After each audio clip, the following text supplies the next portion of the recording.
Hey listeners, welcome to the Pond to Rock podcast, rainy season edition.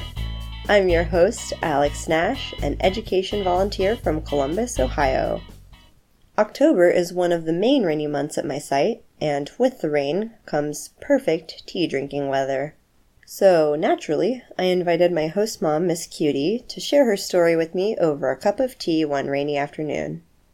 Host families are a significant part of a volunteer service in many Peace Corps countries, and Jamaica is no exception. Miss Cutie welcomed me into her life with open arms and an open heart. She's a big part of what makes Jamaica feel like home. After listening to this mini-sode, I'm sure you'll see why.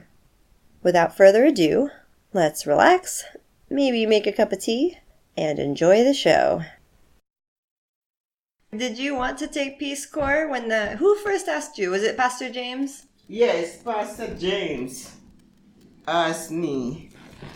They all have this because they want Peace Corps. They want help.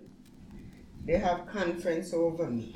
And then so I Sunday Sister Nikki said, we were having conference about you. I said, why? What are you talking about behind my back? Yeah. And she asked me if Mr. James comes in. I said no.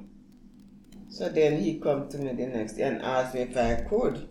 I said, well, I have the house. I don't like to rent out because we did rent out.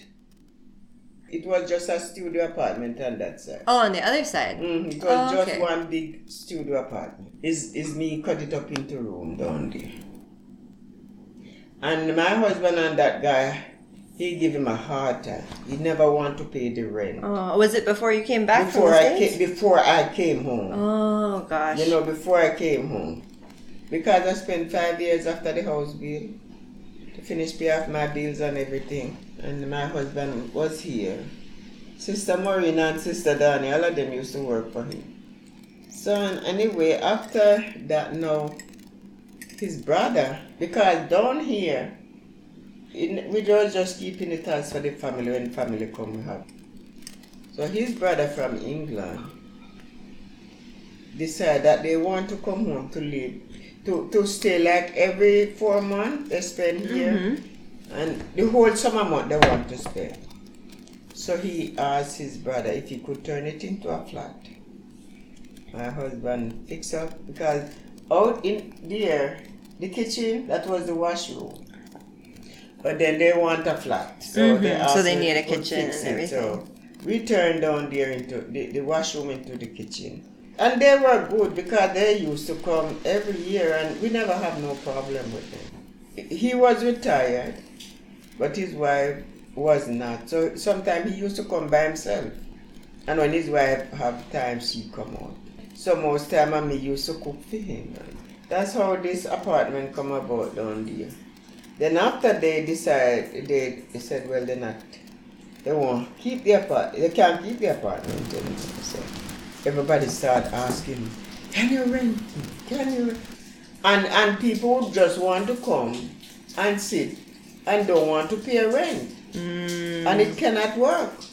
I worked hard for 30 years. I was in America working for 30 hard years. Me and my husband.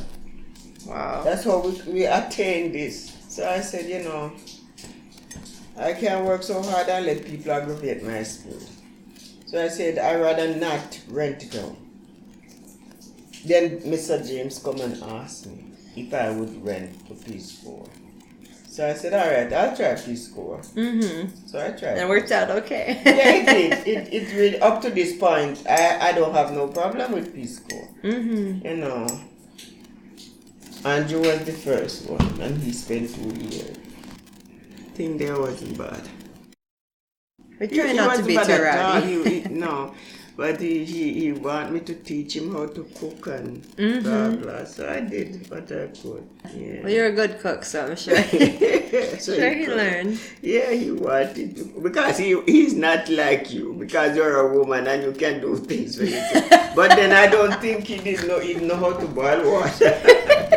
So anyway, he wanted me to teach him how to make ackee and saltfish and fried dumplings. So he would come up, I would bring him up on Saturday morning and show him how to make dumpling, and we fry our dumpling together, and we cook together. I show him what to do. Yeah. Yeah, so we had fun. I had fun with him. Have you always kept yourself so busy? Always. Even after you retired? It was worse. It was worse. You're kidding me? When my husband was alive, it was worse. I had a lot to do. Yeah. Wow. And just coming in, fixing up the house. And I always busy because when I come home, my mother was sick. Oh. My father was sick. Cappy was sick. So those 3 people was, I have to be there. Even though we hire people to stay with them.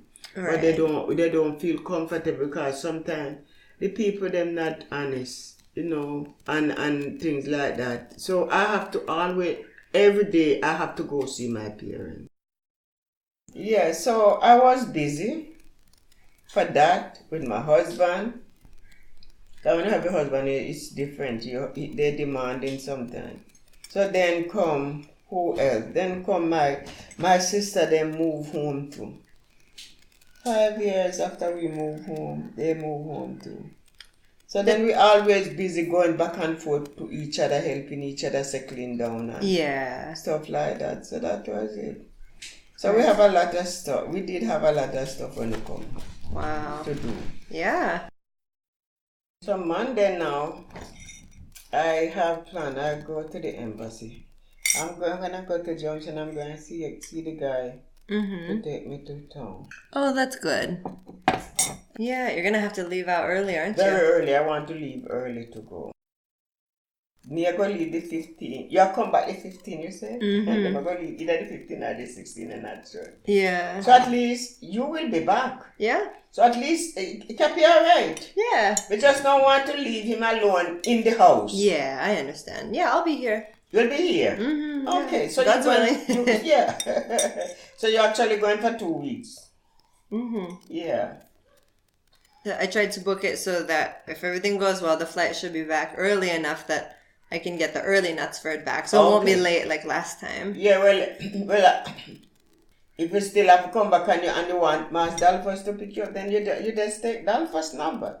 Always keep Dalfus' their number with you. I think I do have it, but I'll make sure. If it's late, because Basil, the last time Basil come up, it was after 12 o'clock he get home. Wow. And all the taxi them was gone already because no more Knutsford was coming in at that time.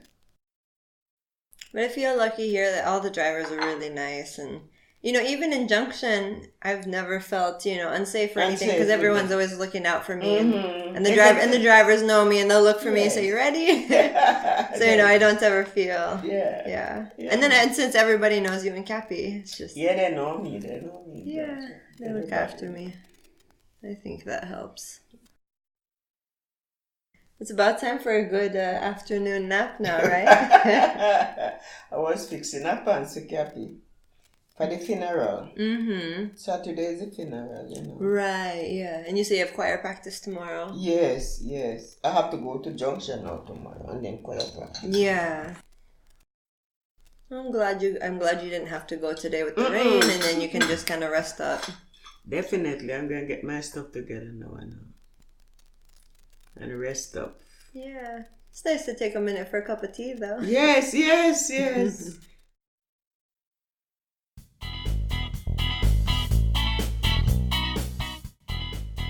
That's our show, folks. Thanks for listening to this mini-sode of the Ponderock podcast. Special thanks to Miss Cutie for agreeing to chat with me and for making me a lovely cup of tea. And, as always, thanks to the Peace Corps Jamaica social media team for their support and shenanigans. If you like what you've heard so far, please subscribe to our YouTube channel and tell your friends. New episodes are usually posted on the third Friday of every month. Thanks for your patience while we get back on track.